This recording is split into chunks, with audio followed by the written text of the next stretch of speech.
ये देखिए सेट जो 2 भेजा है मैम ने, उसमें फर्स्ट क्वेश्चन है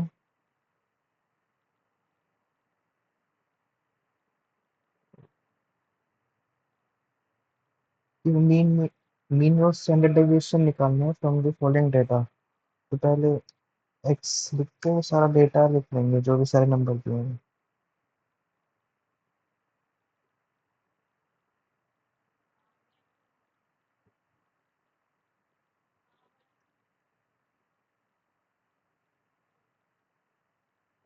यार एग्जाम पॉइंट ऑफ व्यू से क्या इंपॉर्टेंट है वो करा दे। जो मैम ने सेट भेजा है ना ग्रुप पर हाँ वो क्वेश्चन पूरा पेपर। सेट। हाँ मतलब ये जो सेट है उनमें ज्यादातर क्वेश्चन सेम ही है, बस एक दो ही अलग होंगे। 5 क्वेश्चन है उस सेट में।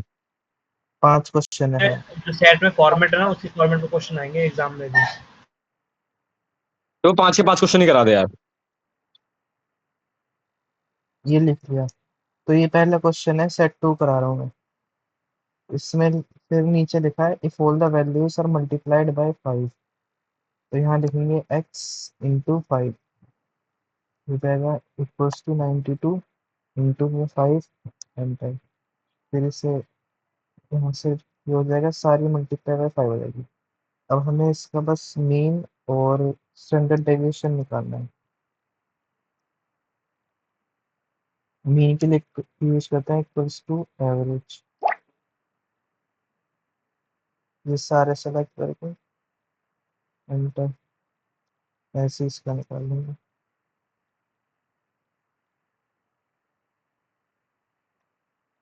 क्वेश्चन तो कौन सा है ये? सेट 2 का क्वेश्चन 1, स्टैंडर्ड डेविएशन के लिए stdev डॉट p वाला यूज करना है पॉपुलेशन का। हमें तो लगभग सब में पॉपुलेशन वाला यूज करना है ना। हाँ बस कोई रिकॉर्ड कर रहा है क्लास को? हाँ मैं कर रहा हूँ। ठीक। अब देख इसमें भी ये भी मल्टीप्लाई बाय 5 हो गए यहाँ पर, और स्टैंडर्ड डेविएशन भी हो गया। बस इतना ही निकालना है क्वेश्चन 1 में। अब पहले क्वेश्चन, क्वेश्चन में पहले क्वेश्चन में इतना ही है। हाँ अब इसके और में भी है, और वाले में सेम वैल्यूज दी हुई है, इन्हें कॉपी कर लो। अब इसने बोला है कि इस इन सब वैल्यूज का हमें निकालना है मीन, मीडियन, मोड। अब मोड, चलो पहले मीन निकालते हैं, इक्वल्स टू एवरेज।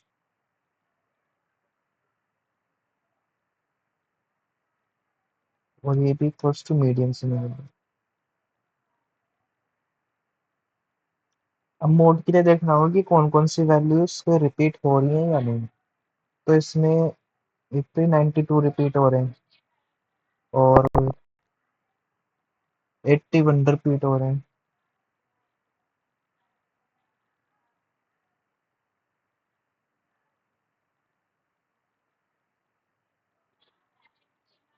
बस शायद यही हो रहे हैं रिपीट, बस ये दो वैल्यूज रिपीट हो रही हैं। तो इसलिए हम दो सेल सेलेक्ट करेंगे और इसको लिखेंगे equals to mode dot MULT। तो ये इस सारी वैल्यूज को कॉपी और सेलेक्ट करेंगे, और एंटर नहीं दबाना। जब हम दो सेल सेलेक्ट करेंगे आंसर निकालने के लिए कंट्रोल शिफ्ट और एंटर दबाना है। अब दोनों वही वैल्यूज आ गई, 92 और 81 रिपीट हो रहे थे इसलिए। अब निकालना है इसमें स्टैंडर्ड डेविएशन। इसमें हमें 2 सेल सिलेक्ट करने थे, हाँ क्योंकि दो वैल्यूज थी जो रिपीट हो रही थी। और ये हमें पता कैसे चलेगा कि 2 वैल्यूज रिपीट हो रही है इतने सारे डाटा में? वो खुद देखना पड़ेगा। अच्छा, लेकिन अगर मैं 2 सेल सिलेक्ट करके फिर कंट्रोल शिफ्ट एंटर कर दूं तो भी 2 वैल्यूज आएंगी या एक ही आएगी, अगर सिर्फ एक एक बार रिपीट हो रहा है तो? करके देख सकते हैं। जैसे मान यहाँ पे 92 रिपीट हो रहा है, 92 को से 91 92 चेंज कर दे, 91 कर दे। कर। हाँ, अब अब 2 वैल्यू सिलेक्ट करके देखें तो?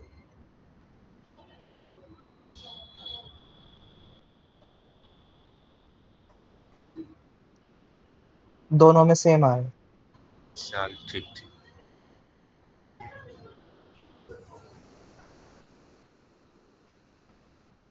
अब स्टैंडर्ड डेविएशन का भी सेम है, stdv.p।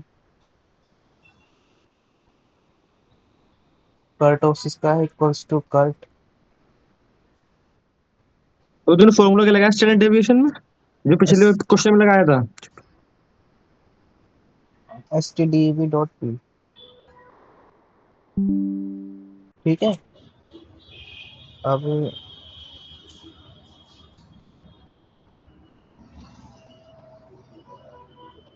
हाँ, अब स्क्यूनेस का भी ऐसा मिलेगा इक्वल्स टू स्क्यू। इसमें p यूज नहीं करना, नहीं इसमें भी करना है, स्क्यू डॉट p। ये भी एंटर। और इसमें निकालना है coefficient of variation.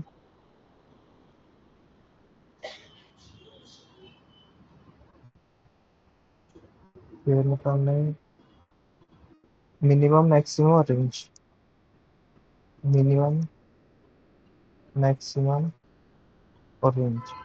Coefficient of variation निकलता है equals to var dot p।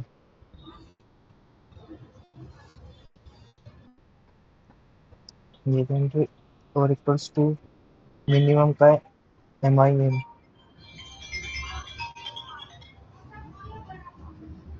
हाँ जी भैया, हाँ जी भैया, घर पे। पता नहीं भैया मेरे को तो। और रेंज होता है अंदर ही खड़ी, मैक्सिमम अंदर ही खड़ी होगी। Minus minimum. याद है। पूछता पापा से पूछता हूँ ना एक।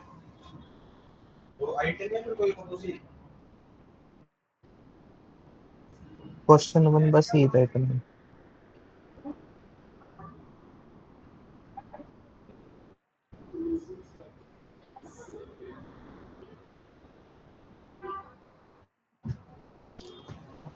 क्वेश्चन टू करें। अब क्वेश्चन टू में ये प्रोबेबिलिटी का है। इसमें देखो average number of police complaints received in a city is 2 per minute. तो ये एवरेज नंबर दिया हुआ है, तो इसका मतलब ये हमारा हो गया मीन। मीन है 2। और फिर इसमें लिखा है find the probability that during a given period there is no complaint, 3 or more complaints, up to 3 complaints। तो x में लिखेंगे 0 1 2 3। क्वेश्चन क्वेश्चन क्या है भाई? प्रोबेबिलिटी का है वो average number of police complaints received in a city is 2 per minute. और फिर इसने बोला find the probability that during a given minute there is no complaint, 3 और मोर कंप्लेंट्स और अप टू 3 कंप्लेंट्स। तो इसलिए हम x को 0 1 2 3 तक लिखेंगे। और उसके बाद ये ये थ्योरेटिकल डिस्ट्रीब्यूशन वाला है क्या?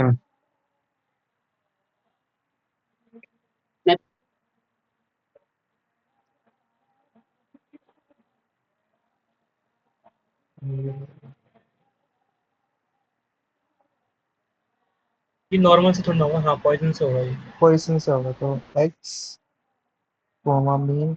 मीन को फिक्स कर देंगे f4 से। और पहले में क्यूमुलेटिव रखेंगे हम फॉल्स। एंटर। इसे यहाँ पे फिर यहाँ पे क्लिक करके फॉल्स से क्या फर्क पड़ेगा? ये भी बताऊंगा आपसे। और सेकंड निकलेगा क्यूमुलेटिव इफेक्ट्स। अब इसमें भी सब कुछ सेम करना है। पोजीशन डिस्ट्रीब्यूशन एक्स मीन को फिक्स और उसमें क्यूमुलेटिव प्रूव करना है। पहला तो आंसर सेम आएगा, उसके नीचे के सारे अलग अलग आएंगे। ये इसलिए आते हैं क्योंकि ये जो सेकंड है इसमें ये दो प्लस होके आ गए और इसमें फिर ये तीनों प्लस होके आ गए। ये अब इसमें लिखा है देयर इज नो कंप्लेंट। तो ये हो गया प्रोबेबिलिटी x इक्वल्स टू 0, मतलब कि नो कंप्लेंट्स है। तो यहाँ पर है इक्वल्स टू, ये 0 आ जाएगा। सेकंड पार्ट में 3 or more complaints. It's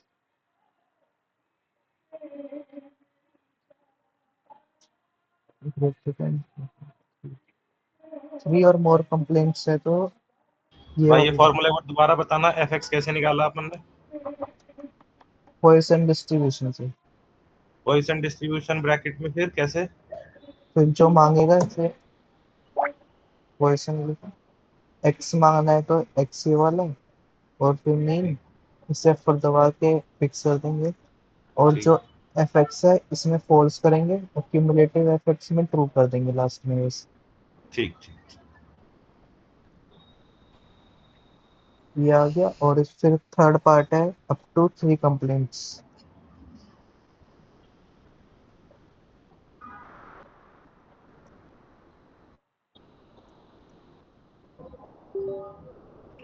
up to 3 में तो शायद इक्वल्स टू लगेगा ना अभिषेक? कौन सा वाला? x इक्वल्स टू 3 में हाई जो 3 वाली वैल्यू है वही आ जाएगी proper. Up to 3 complaints.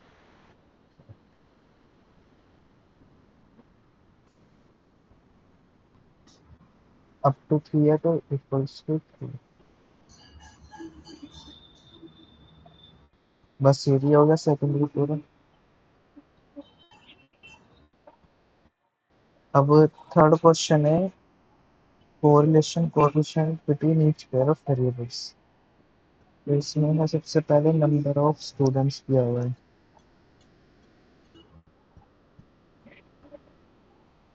Second में रेगुलर प्लेयर्स, इसके आगे में एज ऑफ प्लेयर्स।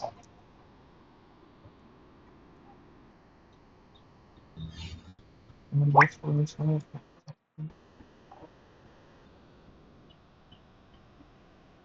तो और वाला पार्ट करा रहा है। ये थर्ड है। Third third question. क्वेश्चन। हाँ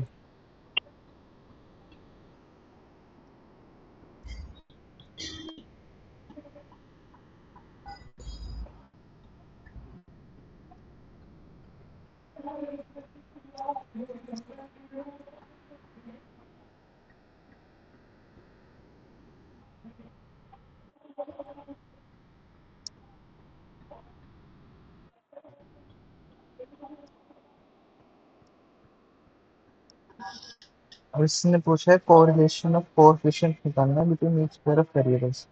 तो इसके लिए हम लेंगे डेटा में, फिर डेटा एनालिसिस में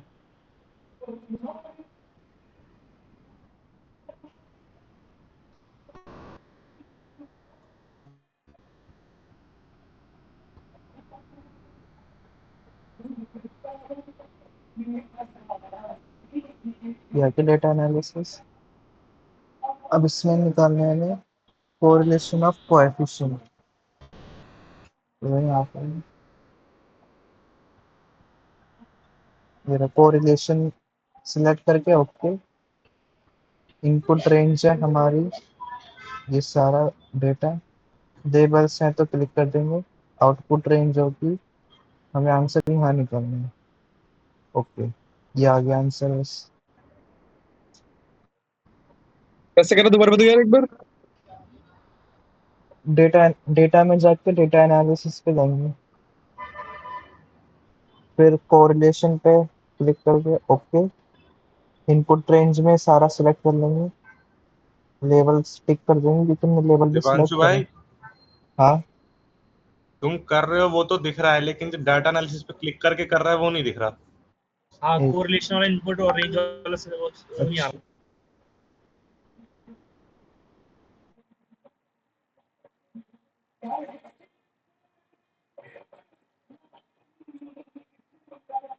जैसे पिछले सेमेस्टर में फोटो खींच के भेजी थी वैसे ही करना पड़ेगा मेरे ख्याल। नहीं अब आ रही है,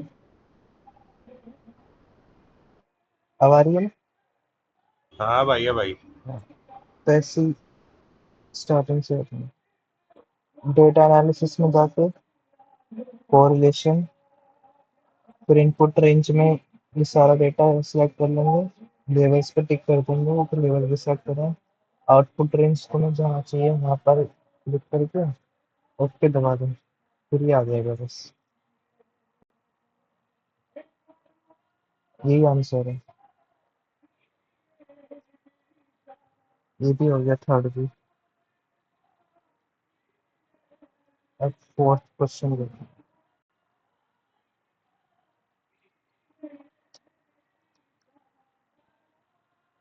परचेज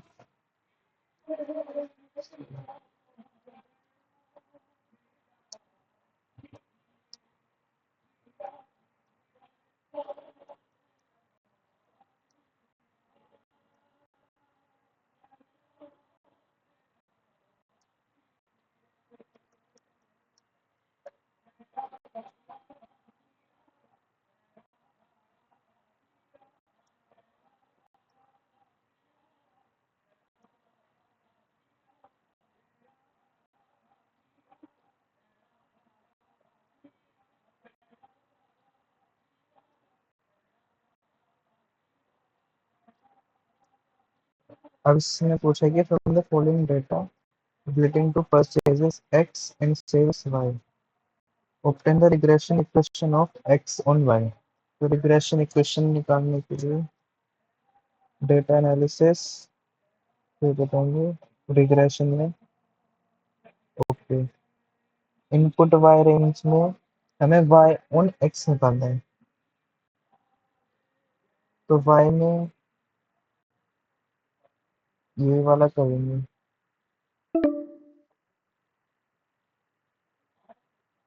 और x में x। आउटपुट रेंज हमें चाहिए यहाँ पर और कुछ नहीं चाहिए। ओके चलो, आउटपुट रेंज यहाँ चाहिए आंसर। ओके, ये आ गई बस।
यहाँ यहाँ तक देख लिया था।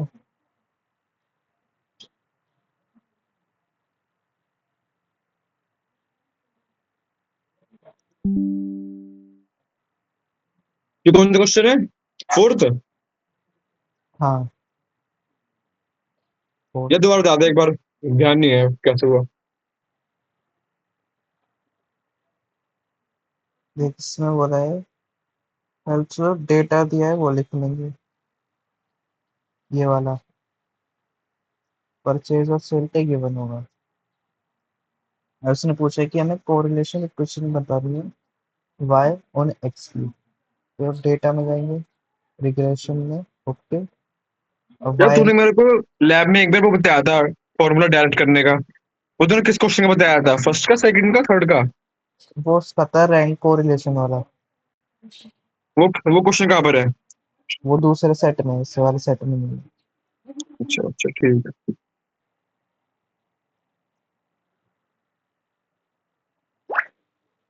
अब भाई ये परचेज सेल वाला दोबारा बताना एक बार। हाँ ये लिख लिया। इसने बोला है रिग्रेशन इक्वेशन बनानी है y ऑन x की। तो डेटा एनालिसिस में जाएंगे फिर रिग्रेशन पर जाएंगे।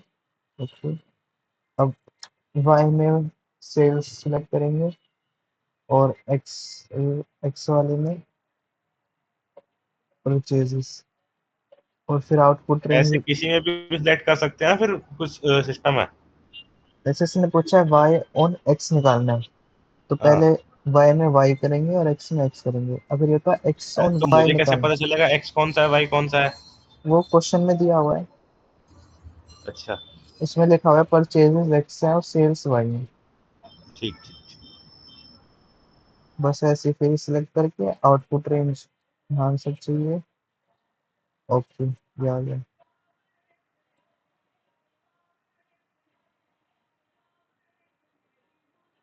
अब इसने पूछा ठीक है बेटा। हमें रिग्रेशन इक्वेशन चाहिए बाय ऑन एक्स की, तो इसके लिए पहले यहाँ पे लिखेंगे इक्वल्स टू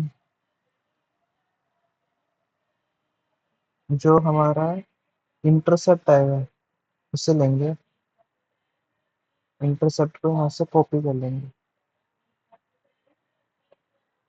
और यहाँ पे base, ये लिखे रहते हैं 56.3058 प्लस कर देंगे ये जो इसके नीचे परचेजेस है इसे 0.7825 यार अभी वो देखेंगे आएगा विक्रमादित्य, उसका एंट्री दे दियो। इंटू वाई, ये आ गई। इसमें बस हमें क्या करना है, intercept plus purchases into y, ये हमारी रिग्रेशन इक्वेशन आ गई।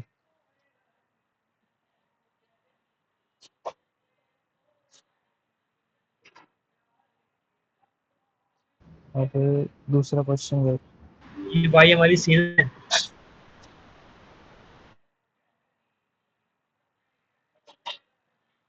नहीं ये रिग्रेशन इक्वेशन है ना इसने मांग लिया। नहीं, ये इंटरसेप्ट प्लस परचेजेस करा है और इनटू वाई करा है, वाई हमारी सेल्स है। हाँ,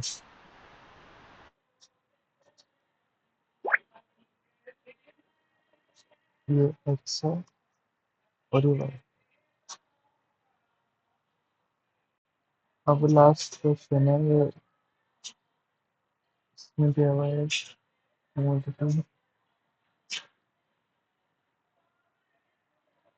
रेशियो करेंटली।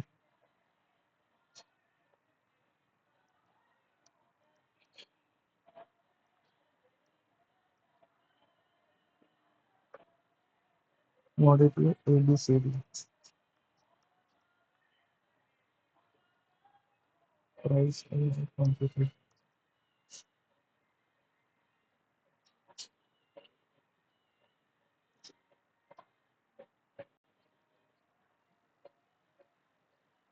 भाई दीपांशु भाई, इससे पिछले वाला एक बार बताइए, वो क्या था इक्वेशन बनाने वाला? मेरा डिस्कनेक्ट हो गया यार। हाँ, ये। Intercept plus purchases into y. और अगर एक्स ऑन वाई बोला हो तो उल्टा करके intercept intercept plus. Plus purchases into x. ठीक ठीक ठीक।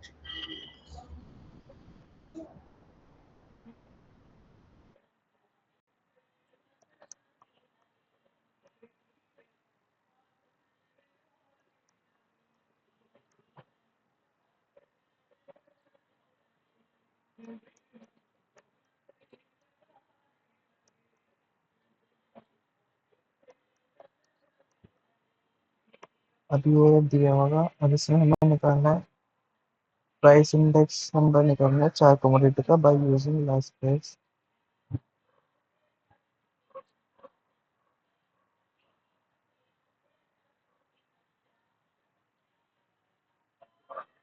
और निकालना है यूजिंग लास्ट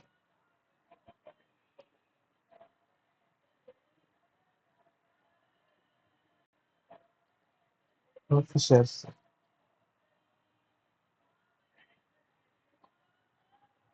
अब इसमें जो हमारा बेस ईयर होता है इसे लेते हैं हम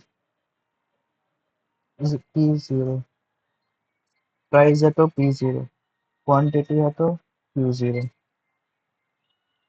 और करंट ईयर होगा P1 तो क्वांटिटी इसकी होगी Q1।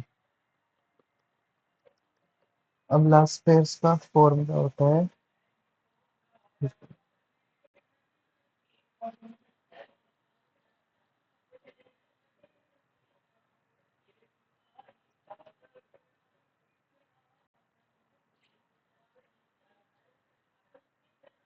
लास्ट फेज का होता है P1 into Q0 divide by P0 into Q0। इसी पास फेज का होता है P1 Q1 divide by P0 Q1 और फिशर्स का होता है SQRT और लेस पर इनटू पास से क्या होता स्क्वायर है रूट होता है ना।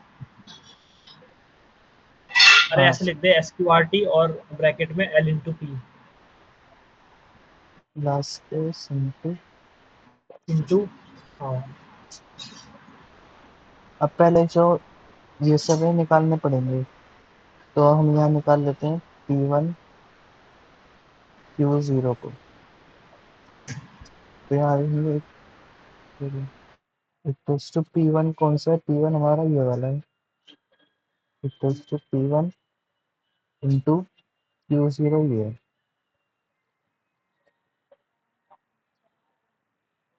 ये आ गए हमारे और ऐसे निकालना है P0 Q0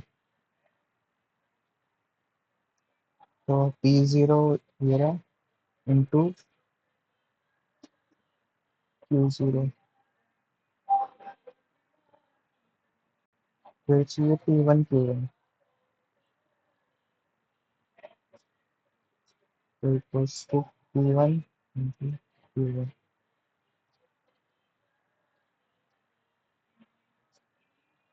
और चाहिए P0 Q1।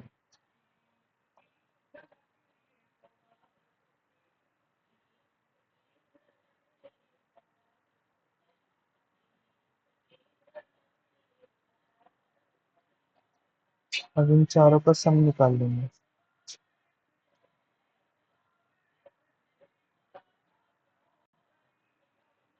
ये इंडेक्स नंबर का है ना? हाँ अब जो बस पेपर ऐसे आएगा पेपर में भी सेम टू सेम ऐसे ही करना है ना, हाँ ऐसे करना है जो थ्योरी का पेपर होगा। हाँ अब इसमें है P1 into Q0 P1 Q0 का सम लेंगे P1 Q0 का सम डिवाइड बाय P0 Q0 और इसे इंटू 100 पे भी कर बजाया हमने। हेलो। ऐसे 5 से इसका होता है P1 Q1 तो डिवाइड बाय P0 Q1 ये भी इंटू 100 कर देंगे ऑफिसर्स का होता है स्क्वायर रूट और लास्ट पेज का इंटू 5 से इसका ये इसका आ गया बस इतना ही सेट 2 हो गया बस पूरा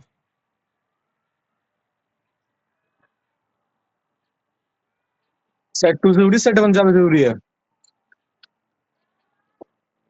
ऐसा तो नहीं पता पर हमने कहा कि इस चारों प्रैक्टिस करके जाना अच्छे से दोनों सेट की?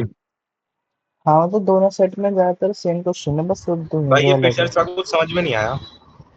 फिशर्स में स्क्वायर रूट निकालना है लास्ट पेज इंटू 5 से इसका ये हाँ निकाल ठीक ठीक।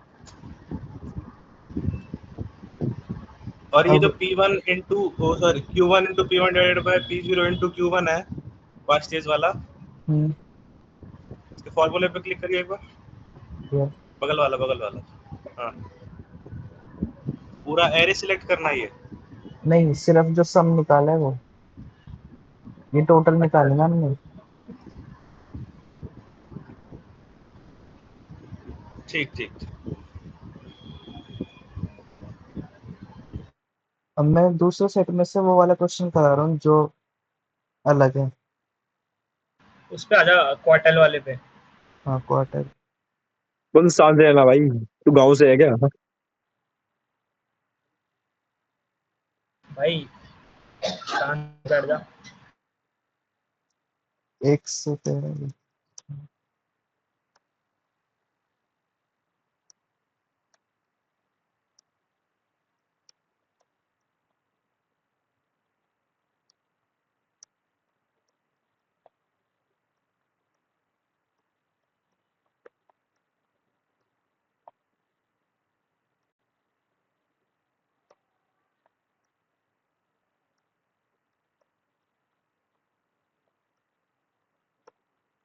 ये सारे नंबर लिखिए। अब इसमें निकालना है inter quartile range, quartile deviation, 70 percentile. ये क्वेश्चन में दिया है, अपने आप से लिखना है? ये क्वेश्चन में दिया है। ठीक। इंटर क्वार्टाइल के लिए पहले हमें अपर क्वार्टाइल लोअर क्वार्टाइल दोनों निकालना पड़ता है। अपर क्वार्टाइल में दो होते हैं,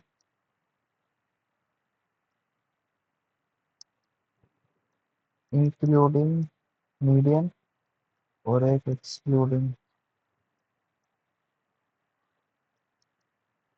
मीडियन। एससी लोअर क्वार्टाइल में होते हैं।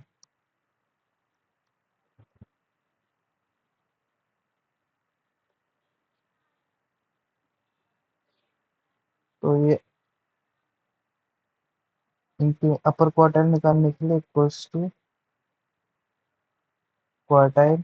अब ये इंक्लूडिंग मीडियन है तो इसमें हम डॉट आईएनसी वाला यूज करेंगे, एरे ये वाला करेंगे और कोमा। अपर क्वार्टाइल है तो इसलिए 3 लिखेंगे और ये एंटर। ऐसे एक्सक्लूडिंग मीडियन है तो क्वार्टाइल डॉट ईएक्ससी।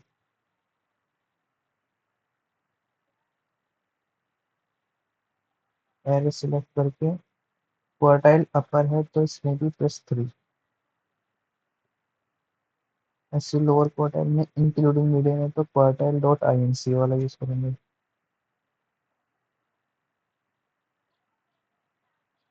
और कोमा ये लोअर क्वार्टाइल है तो इसलिए इसमें 1 यूज करेंगे। ऐसे क्वार्टाइल डॉट ईएक्ससी करेंगे इसमें।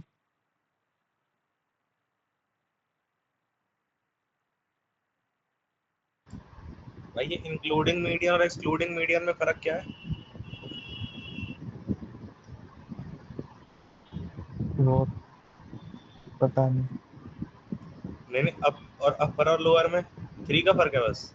हाँ अच्छा वैसे हाँ अपर क्वार्टाइल में इसमें अपर 3 में 1 आ लिखेंगे। जाएगा।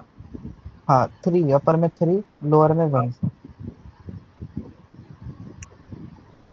मिखिल भाई, अपर में 1 आएगा। नहीं थर्ड क्वार्टाइल लेंगे ना, ये 3 आएगा। चल ठीक ठीक। अब ऐसे हमें निकालना है inter quartile range.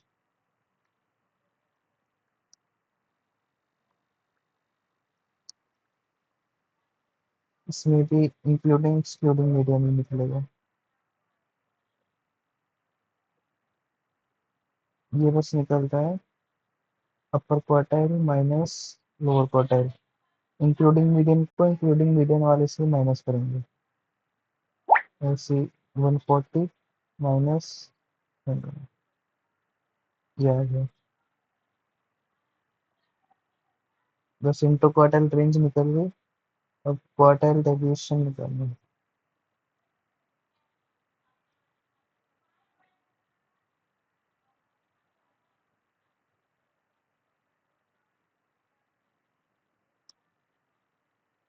Quartile deviation निकलता है इक्वल्स टू, से ब्रैकेट में लेंगे इसे अपर quartile plus lower quartile divide by अपर दीपांशु ऊपर माइनस आएगा, अपर माइनस ये इंक्लूडिंग, हाँ ऊपर माइनस आएगा, माइनस फिर नीचे प्लस आएगा। नीचे प्लस आएगा। हाँ, ये डिवाइड बाय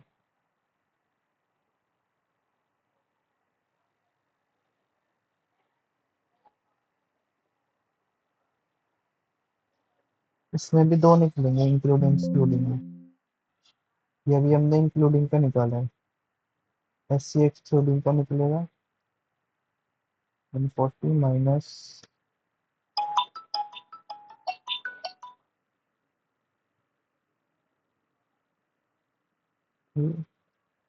डिवाइड बाय, इसे करेंगे प्लस कर देंगे बस, ये आ गया। अब इसमें और निकालना है हमें 70th परसेंटाइल, वो सॉरी 70 डिग्री परसेंटाइल।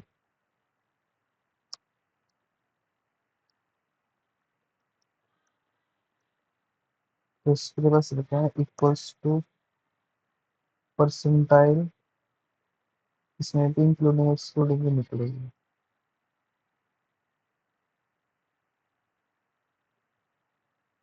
इंक्लूडिंग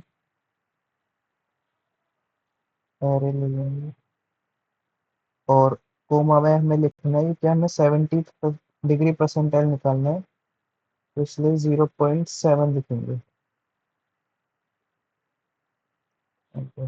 ऐसे एक्सक्लूडिंग मीडियम में परसेंटाइल डॉट ई एक्स सी और सेलेक्ट कर दो 0.7, बस ये आ गए। एक मिनट, इसमें यार एक सेमी क्वार्टाइल होता है, वो और बता दे वो।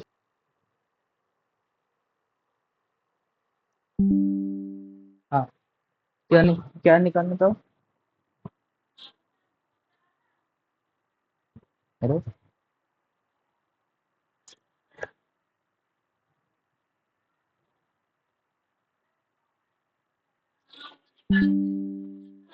चलो इसमें दूसरा वाला करते हैं जो रैंक कोरिलेशन वाला है। इसमें भी हमें एक्स गिवन है, वाई गिवन है। एक है 30,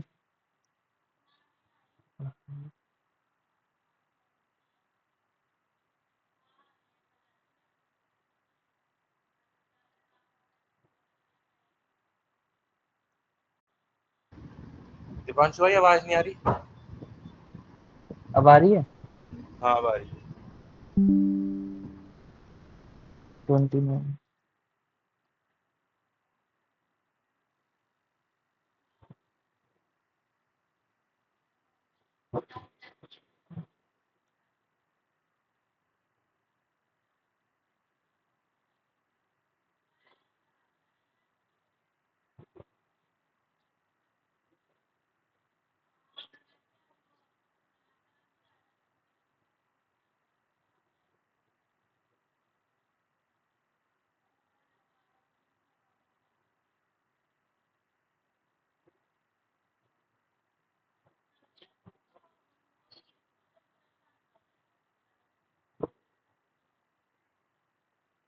ये आ गई।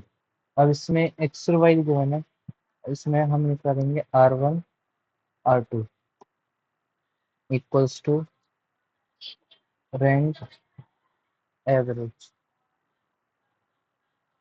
तो नंबर लेंगे, R1 में एक्स का लेंगे, कोमा रेफरेंस में ये पूरा लेंगे। ऑर्डर तुम्हें असेंडिंग डिसेंडिंग जैसे लेना है वैसे लो, तो मैं डिसेंडिंग ले लेता हूँ 0। एंटर।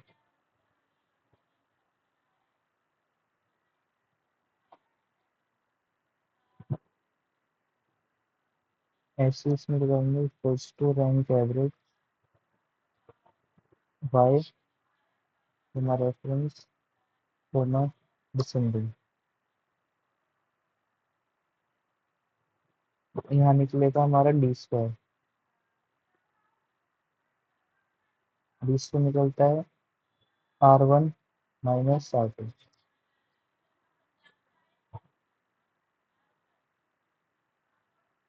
r1 माइनस r2 का होल स्क्वायर।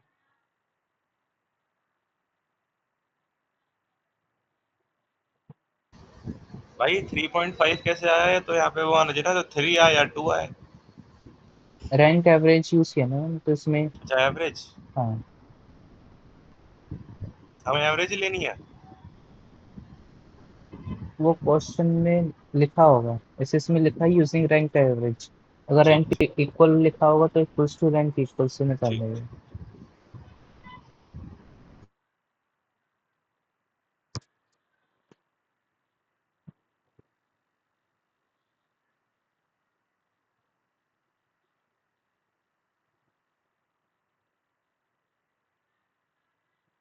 अब ये आ गया, इसका सब निकालना है।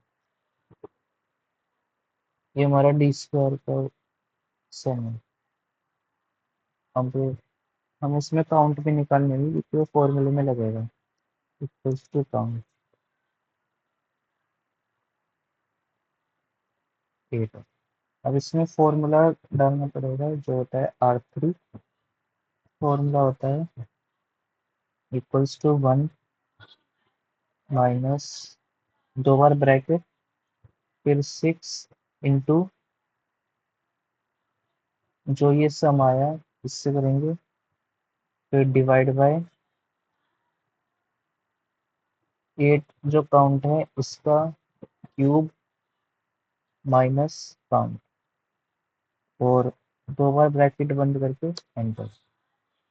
ये आ गया आंसर।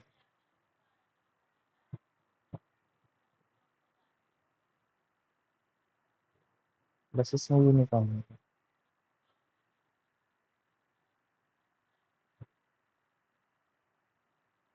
अब एक फोरकास्ट वाला करते हैं।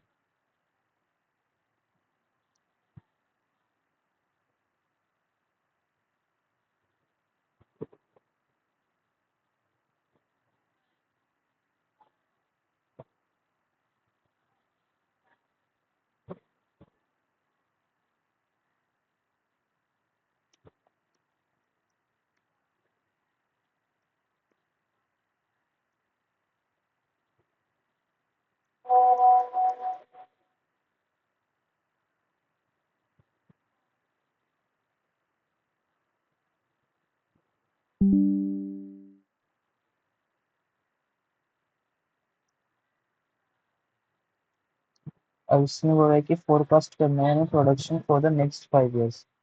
तो इसे 19 से आगे के 5 साल लिख लेंगे। 2020,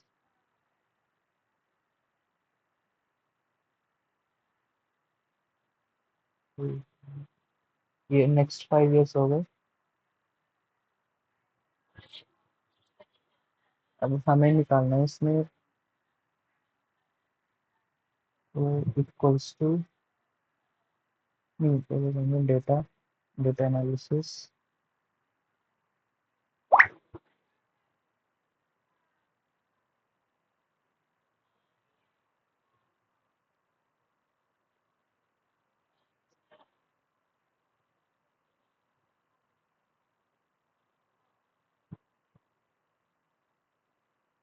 इसमें भी रिग्रेशन निकालेंगे।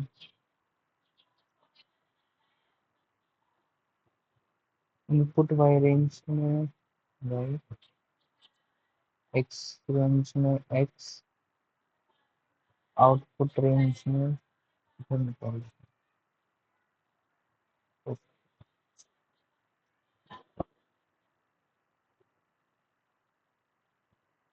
अब यहाँ पर आप लिखना है इक्वल्स टू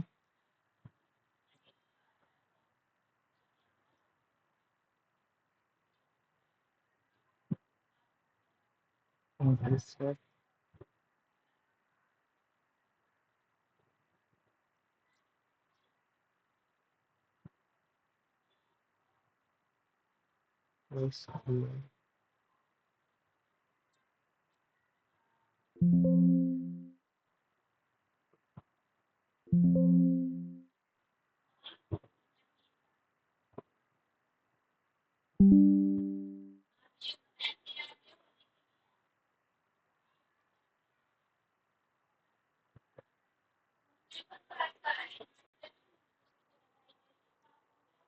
हाँ, तो इसमें देखो पहले तो हमने ये रिग्रेशन निकाल लिया, ये आ गया। अब इसमें जो नेक्स्ट फाइव का प्रोडक्शन निकालना है उसके लिए इक्वल्स टू इंटरसेप्ट, इसे फिक्स कर देंगे, और प्लस ईयर, इसे भी फिक्स कर देंगे, इनटू जो उसका ईयर होगा 2020 100। ये नेक्स्ट 5 ईयर की प्रोडक्शन आ गई।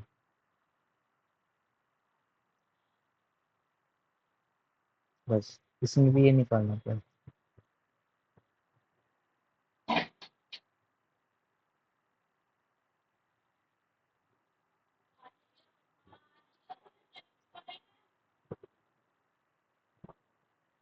हेलो, आवाज आ रही है?